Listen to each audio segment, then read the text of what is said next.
Hey everyone, welcome back. I'm just putting an A on here. Don't mind me. Um, I'm gonna make this video here all about seventh chords. So hopefully you read a little bit about it in the book, and referring specifically to page 112.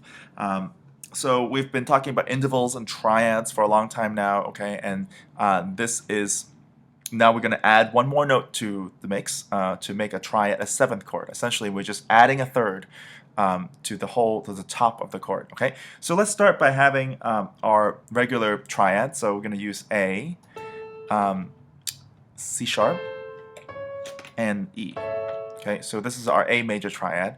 And to make that a seventh chord, all I'm going to do is add one more note on top. Okay, now there's a seventh between the top note and the root, so this is now a seventh chord. By the way, this is a root position closed seventh chord. Okay, so when you have different notes in different positions and you want to figure out what the root, the third, fifth, and seventh is, as with the triads, put them back into root position, put them back into closed root position, or we call it stack into thirds, so that you can know what is the root, the fifth, third, seventh, etc. Right? And and we won't talk about inversions in this video, but we'll later on. But just always remember, in inversions with chords, not like inversions with intervals. Okay, with inversions in chords, all we're concerned about is what note is the bass, what note is the lowest sounding note. Whether or not notes have doubled or whether or not notes are in different positions don't matter. Okay. All right. Coming back to chords, there are five major types of seventh chords that I'd like to go over. The first two types has to do with the triad being a major triad. So when I talk about a triad in the seventh chord, I'm talking about the root, third, and fifth. Okay, so here you see that there's A, C sharp, E. That's the A major triad. Okay, and on top of it, let's start with the major seventh chord. Okay, and that chord has a G sharp. Okay, so this is an example of a major seventh chord, or it's also called a major seventh. Okay, simply called major seventh.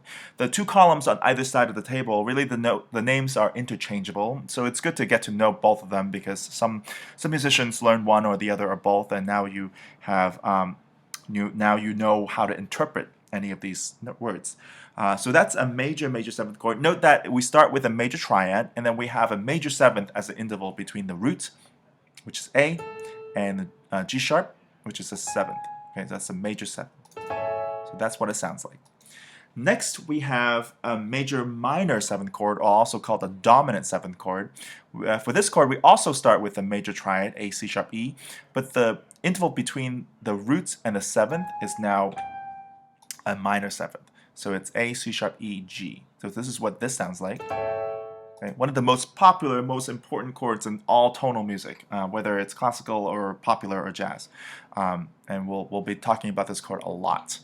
The next chord we're going to use, it's called a minor seventh chord. It starts actually with a minor triad. So let me take that C sharp out.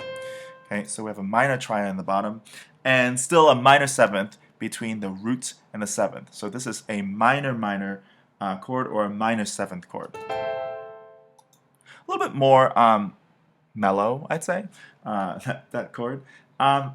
The final two types has to do with the triad being a diminished triad. Okay, so first let's make this a diminished triad.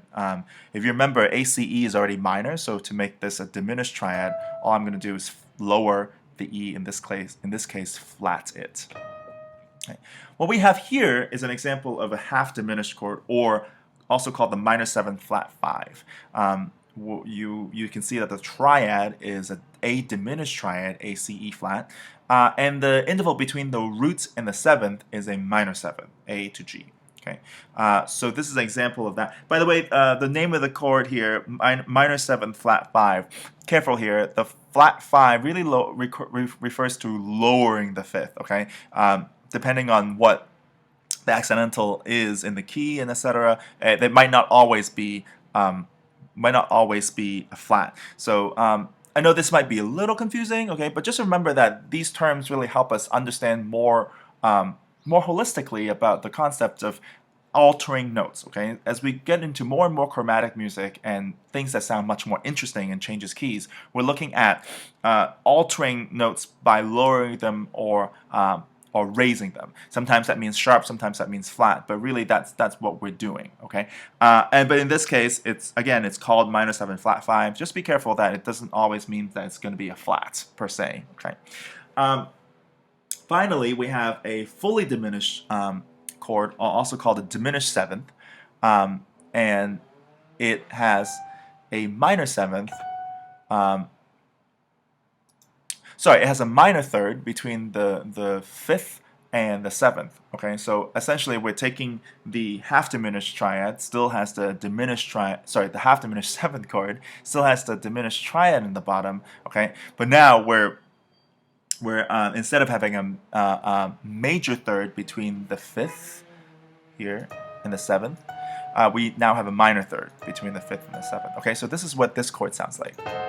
Okay, this is the most dissonant chord of the bunch. Part of the reason is that you have two tritones, A to E flat, and also C to G flat, all interlocked. Okay, this is also one of the most important chords in tonal music, and it's very much related to the dominant seventh chord. Very unstable, and it needs to resolve to another tonality. Okay, so that's an overview of the seventh chords. Again, check out the chart on page 112 and do the exercises on musician and see if you can start identifying them and writing them on your own.